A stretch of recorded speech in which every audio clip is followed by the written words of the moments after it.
All right, today we are cracking the code on something that fuels pretty much all life on Earth, carbohydrates. I mean, from the foods you ate this morning to the very trees outside your window, they are absolutely everywhere. But how do they really work? Let's find out.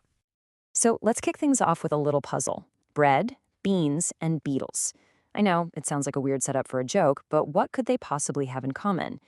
The answer actually unlocks the entire world of carbohydrates, and by the end of this, you'll see exactly how they're all connected. To get the big picture, we've got to start small, like really, really small. We're zooming all the way down to the molecular level to meet the single most important building block of every single carbohydrate out there, the monosaccharide. So what is a monosaccharide? Well, you can basically think of it as the atom of the sugar world. It's one single individual unit of sugar. You can't break it down any further and still have a sugar. This is as basic as it gets. And luckily for us, the name itself gives us a huge clue. Mono just means one. So a monosaccharide is, you guessed it, one single sugar molecule. Simple as that. Now, you have definitely heard of the big three. Glucose, which is our body's favorite fuel, fructose, that's what makes fruit so sweet, and galactose, which you find in milk. Think of these guys as our foundational Lego bricks. Now we're going to see what happens when we start snapping them together. Okay, so we've got our individual bricks. Now let's start linking them up. This is where carbohydrates go from being just simple sugars to becoming these incredibly complex and really powerful structures. So how do these sugar units even stick together? They use something called a glycosidic bond. Honestly, you can just think of it as molecular glue. It's this special chemical link that forms when two monosaccharides decide to join up, and in the process, a tiny molecule of water gets kicked out. That's how the chain starts to build.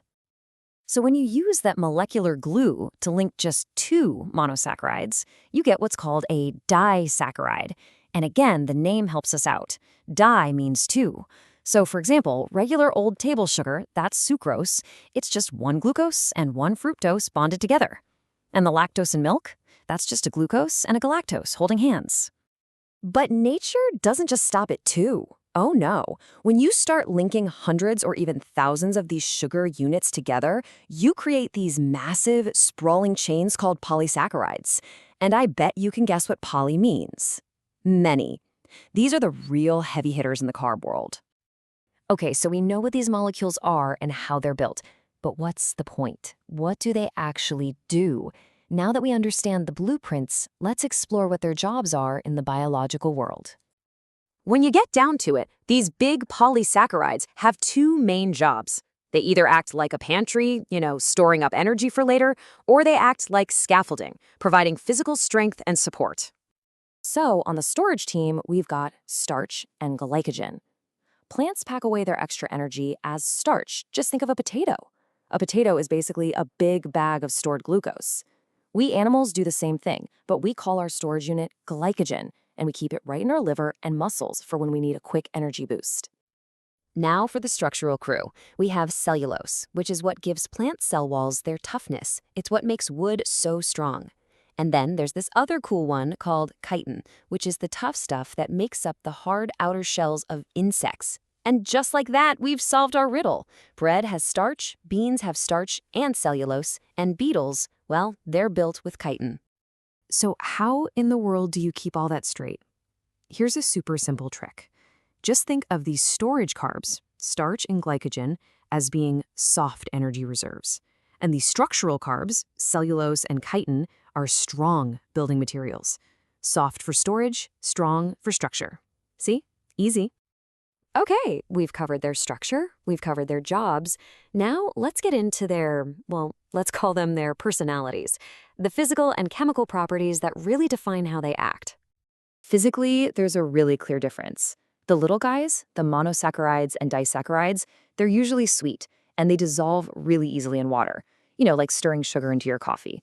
But the big polysaccharides? Totally different story. They aren't sweet at all, and they don't dissolve. I mean, you can't dissolve a piece of wood in your tea, right? That's cellulose for you. Now, for a really interesting chemical property, some sugars have this special ability to give away electrons in certain reactions. Scientists call them reducing sugars. Think of it like a chemical handshake. Some sugars are able to offer it, and some just aren't. There's a classic lab test called Benedict's test that will actually change color if a reducing sugar is there. And it turns out all the monosaccharides and most of the disaccharides can do this. But there's one very famous exception. And the odd one out is sucrose. Yep, regular table sugar. For some reason, the way it's built, its chemical structure just prevents it from making that handshake. So how are you supposed to remember this one little exception? Just remember this silly little phrase. Sucrose, SUC, sucks at reducing. It's goofy, I know, but I promise you'll never forget it. Whew, we have covered a lot of ground, from single sugar units all the way to massive chains. So, to make sure this all really sticks, let's lock it all in with a final, super quick carb cheat sheet, bringing together all our little memory tricks. First up, how we classify them. It's as simple as counting. 1, 2, many. Mono for 1, di for 2, and poly for many. That's the entire structural backbone right there. Next up, what they do. Just remember, storage carbs are soft, like the starch in a potato, and structural carbs are strong, like the cellulose in a tree or the chitin in a beetle. And finally, that one key chemical exception. When you're thinking about that ability to give away electrons, just remember our silly phrase, almost all the simple sugars can do it, but sucrose is that famous non-reducing oddball. So there you have it, how these incredible molecules are built, what they do, and a few tricks to tell them apart. From the wood in your chair to the food on your plate, they are literally the stuff of life. Which brings me to one last question for you. If you think about your day so far, what's the most important carbohydrate that you've interacted with today?